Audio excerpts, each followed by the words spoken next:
السلام علیکم مائی لائبریری میں آپ سب کو خوش آمدید۔ اس امید کے ساتھ آپ سب خیریت سے ہوں گے اور اللہ تعالیٰ آپ سب کو خوش و خرم رکھے۔ دوستو، ہماری جو کہانیاں ہوتی ہیں وہ سبق کا موضوع ہوتی ہیں، اسی لیے کوشش کیا کریں اسے زیادہ سے زیادہ شیئر کریں اور اپنے بچوں کو ضرور دکھائیں۔ ان کہانیوں سے ہماری اخلاقی تربیت ہوتی ہے۔ پیارے بچوں، پہاڑ کے دامن میں واقع خوبصورت وادی کے ایک گاؤں میں ایک پیاری سی لڑکی رہتی تھی جس کا نام رامین تھا۔ اسے نئے نئے کپڑے پہننے کا بڑا ہی شوق تھا۔ یہ الگ بات تھی کہ وادی میں زیادہ تر موسم سرد رہتا اور رامین کو سردی سے بچنے کے لیے پیارے پیارے کپڑوں کے اوپر موٹی اونی جیکٹ پہننا پڑتی، جس سے دیکھنے والوں کو اس کے نئے کپڑوں کی خوبصورتی دکھائی نہیں دیتی تھی۔ رامین کو اس بات کا شدید احساس تھا، مگر وہ اس بارے میں کیا کر سکتی تھی؟ سردی کا موسم ختم ہونے کا نام ہی نہیں لیتا تھا۔ ایک دن کی بات ہے کہ رامین نے عمدہ لباس پہنا اور اس پر اپنی نیلی جیکٹ چڑھائی، سر پر ٹوپی پہنی اور گھر سے باہر نکلی۔ وہ ٹہلتی ہوئی گھر کے فارم کی طرف نکل آئی جہاں پالتو مویشی رہتے تھے۔ فارم کے صحن میں مرغیاں دانہ چگ رہی تھی۔ ایک مرغی کی نظر جب رامین پر پڑی تو وہ اس کے قریب چلی آئی۔ رامین نے جھک کر مرغیوں کو پچکارا۔ مرغی ہنس کر بولی کہ رامین، آج تم بڑی نکھری نکھری دکھائی دے رہی ہے، کہاں جانے کا ارادہ ہے؟ رامین اپنی تعریف سن کر پھولے نہ سمائی اور خوش ہو کر اس نے بتایا کہ وہ آج خالہ سلائی والی کے گھر جانے کا سوچ رہی ہے۔ کئی دن ہو گئے ہیں خالہ نے کوئی نیا کپڑا سیا ہی نہیں، معلوم نہیں کہ اس کی طبیعت کیسی ہے۔ سوچا کہ اسی بہانے خیریت بھی معلوم ہو جائے گی اور نئے کپڑوں کے بارے میں بھی معلوم ہو جائے گا۔ مرغی نے یہ سن کر سر ہلاتے ہوئے کہا، دوسروں کی خیریت معلوم کرتے رہنا اچھی عادت ہے۔ رامین کا ارادہ شاید بدل جاتا، مگر جب اس نے مرغی کی بات سنی، اس نے پکا فیصلہ کر دیا کہ وہ آج ضرور خالہ سلائی والے کے گھر جائے گی اور اس کی خیریت دریافت کرے گی۔ یہ سوچ کر رامین نے خالہ کے گھر کی راہ لی۔ خالہ سلائی والے کا گھر رامین کے گھر سے کچھ فاصلے پر ایک چھوٹی سی پہاڑی میں واقع تھا۔ رامین پتھروں پر چلتی ہوئی خالہ کے گھر پہنچ گئے۔ گھر کا دروازہ کھلا ہوا تھا۔ رامین نے دروازے پہنچ کر دستک دی۔ اندر سے خالہ کی کانپتی ہوئی آواز سنائی دی۔ رامین نے اپنے بارے میں بتایا تو خالہ نے اسے اندر چلے آنے کو کہا۔ رامین جب کمرے میں داخل ہوئی تو اس نے دیکھا کہ خالہ بڑے آتشدان کے ساتھ بیٹھی ہوئی تھی۔ اس نے بڑے موٹے کپڑے پہن رکھے تھے۔ رامین نے خالہ کو سلام کیا اور خیریت دریافت کی۔ خالہ نے اسے بتایا کہ سردی کی ٹھنڈی لہر کی وجہ سے اسے بخار ہو گیا ہے۔ 2-3 دن ہو گئے ہیں مگر بخار پیچھا نہیں چھوڑ رہا۔ رامین یہ سن کر اداس ہو گئی۔ اس نے خالہ سے پوچھا کہ اس نے کچھ کھایا پیا بھی ہے؟ خالہ نے بتایا کہ وہ تو بڑھیا عورت ہے، بخار کی وجہ سے نہیں پکا سکتی۔ رامین نے یہ سن کر جلدی سے گرم گرم سوپ تیار کیا اور پیالے میں ڈال کر خالہ کو دیا۔ خالہ نے سوپ پیا تو اس کی حالت کچھ بہتر ہوئی۔ رامین نے خالہ کو دوا بھی کھلائی جس سے بخار جلدی اتر جاتا تھا۔ خالہ کے اصرار پر اسے بھی سوپ پینا پڑا۔ رامین نے انکار نہیں کیا اور شکریہ کے ساتھ گرم گرم سوپ کے مزے لینے لگے۔ سوپ سے فارغ ہو کر خالہ اپنی جگہ سے اٹھی اور ایک الماری میں سے خوبصورت فراق نکالی۔ اس نے فراق رامین کے سامنے پھیلا دی۔ زرد رنگ کی فراق آنکھوں کو بڑی بلی دکھائی دیتی تھی۔ رامین فراق دیکھ کر خوش ہوئی۔ خالہ نے بتایا کہ اس نے بخار کی عالم میں یہ خاص طور پر اس کے لیے تیار کی ہے۔ رامین نے کہا کہ خالہ، آرام کرنا زیادہ بہتر تھا، فراق تو پھر بھی سی جا سکتی تھی۔ خالہ نے کہا کہ بیٹی، میں فارغ بیٹھی بیٹھی تھک جاتی ہوں، سوچا کہ چلو کچھ نہ کچھ کرتی رہوں تاکہ وقت کٹ جائے۔ رامین نے خالہ کی دلجوئی کے لیے ڈھیر ساری باتیں کی۔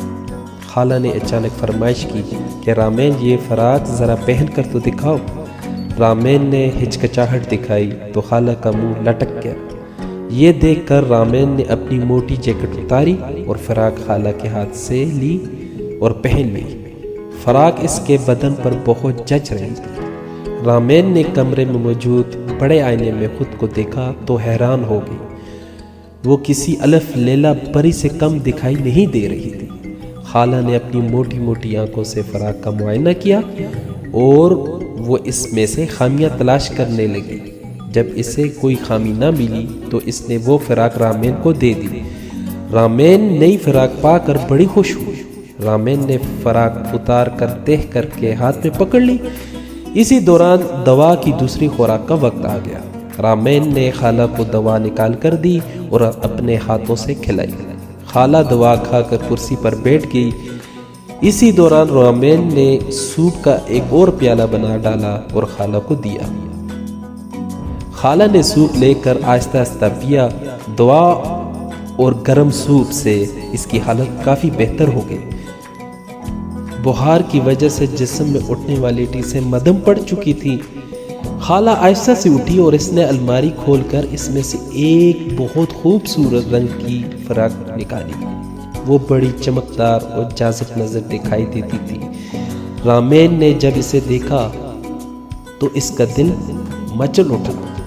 ایسی خوبصورت قمیض اس نے پہلے کبھی نہیں دیکھی تھی۔ وہ اسے دور سے دیکھ کر چلائی، ہائے اللہ، خالہ یہ تو کوئی جادوئی چیز دکھائی دیتی ہے، کیا یہ پرستان سے لائی ہو؟ خالہ اس کی بےتابی دیکھ کر ہنسنے لگی۔ خالہ دھیرے دھیرے چلتے ہوئے اس کے مقابل پہنچ گئی۔ رامین نے سرخ قمیض ہاتھ میں لے کر دیکھی تو اس کی حیرت کی انتہا نہ رہی۔ وہ بالکل گلاب کے پھول سے ملائم اور ہلکی پھلکی تھی۔ اس پر ڈھیر سارے ستارے جگمگا رہے تھے۔ رامین کو اپنی آنکھوں پر یقین نہیں آ رہا تھا کہ اس کے ہاتھوں میں واقعی وہ قمیض موجود ہے۔ اس نے خود کو چٹکی بھری کہ کہیں یہ سب خواب تو نہیں ہے۔ خالہ اس کی حالت سے محظوظ ہو رہی تھی۔ رامین کا دل بری طرح دھڑک رہا تھا کہ سرخ قمیض اسے مل جائے، مگر اس سے اس بات کا خوف تھا کہ اگر خالہ نے انکار کر دیا تو پھر وہ کیا کرے گی۔ خالہ یہ کپڑا بڑا عجیب سا ہے، پہلے تو میں نے ایسا کپڑا کبھی دیکھا ہی نہیں، رامین نے دریافت کیا۔ خالہ نے جواب دیا کہ یہ کپڑا نہایت قیمتی ہوتا ہے، اسے کم خواب کہتے ہیں، بہت ہی کم تیار کیا جاتا ہے اور بڑے خوش نصیبوں کو ہی پہننا نصیب ہوتا ہے۔ یہ کپڑا میں نے خود کئی سال کی محنت سے تیار کیا ہے اور اس پر ستارے سجائے ہیں، پھر میں اسے رکھ کر بھول گئی۔ پچھلے دنوں مجھے جب یہ نظر آیا تو سوچا کہ اس کی قمیض ہی بنا دوں۔ جب قمیض تیار ہوئی تو میں بھی بڑی مسرور ہوئی، کیونکہ اس کی خوبصورتی کے بارے میں نے صرف سن رکھا تھا۔ رامین نے حسرت بھری نظروں سے قمیض خالہ کو لوٹا دی، کیونکہ اس کی کئی سالوں کی محنت تھی، وہ بھلا اسے کیوں کر دے۔ خالہ اس کے دل کی بات جان چکی تھی۔ اس نے اس کا شانہ تھپ تھپاتے ہوئے کہا، بیٹی آج تم نے میری بڑی خدمت کی ہے، اگر تم یہاں چلی نہ آتی تو شاید بخار سے میں مر جاتی۔ مجھ میں تو اتنی ہمت ہی نہیں تھی کہ گھر میں رکھی ہوئی دوا ہی کھا لیتی۔ تمہاری ہمدردی اور خدمت کا میں صرف یہی انعام دے سکتی ہوں کہ تم یہ قمیض میری طرف سے تحفتاً رکھ لو۔ رامین کو اپنے کانوں پر یقین نہیں آ رہا تھا۔ اس نے حیرت سے خالہ کی طرف دیکھا جو اسے پیار بھری نظروں سے دیکھ رہی تھی۔ اسی دوران باہر کسی جانور کے بولنے کی آواز سنائی دی۔ رامین آواز سن کر چونک گئی۔ یہ گیدڑ کی آواز تھی جو رات کے وقت بولتا ہے۔ رامین کو وقت کا احساس ہی نہیں ہوا کہ کب دن ڈل گیا ہے۔ اس نے خالہ سے رخصت طلب کی۔ خالہ نے کہا کہ اندھیرا کافی ہو چکا ہے، اس لیے وہ اکیلے نہ جائے۔ رامین خالہ کے ساتھ چلتی ہوئی دروازے پر آ پہنچی۔ رامین نے ایک ہاتھ میں تہہ کی ہوئی فراق پکڑ رکھی تھی، جبکہ دوسرے ہاتھ میں کم خواب کی سرخ قمیض۔ خالہ نے ادھر ادھر دیکھا کہ شاید کوئی نظر آ جائے جس کے ساتھ وہ رامین کو گھر روانہ کر دے۔ ابھی وہ سوچ ہی رہی تھی کہ وہاں خرگوش دکھائی دیے۔ وہ سرخ قمیض دیکھ کر ان کے پاس چلے آئے۔ ایک خرگوش نے خالہ سے کم خواب کی قمیص کے بارے میں پوچھا کہ اتنا پیارا کپڑا کہاں سے آیا ہے۔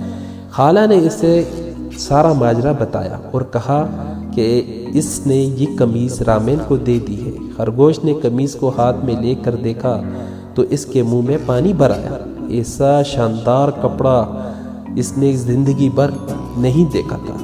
خرگوش کو بڑا افسوس ہوا کہ وہ خالہ کے گھر کے قریب رہتا تھا، اسے خالہ کی خدمت کا خیال کیوں نہیں آیا؟ اگر وہ خالہ کی تیمارداری کرتا تو یقیناً یہ قمیض اسے مل جاتی۔ اس نے تاسف اور ندامت سے قمیض رامین کے حوالے کر دی۔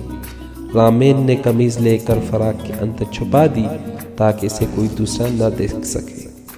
خالہ نے رامین کو ساتھ لیا اور گھر تک چھوڑنے چلی آئی۔ بچوں، اس کہانی سے آپ کو کیا سبق ملتا ہے؟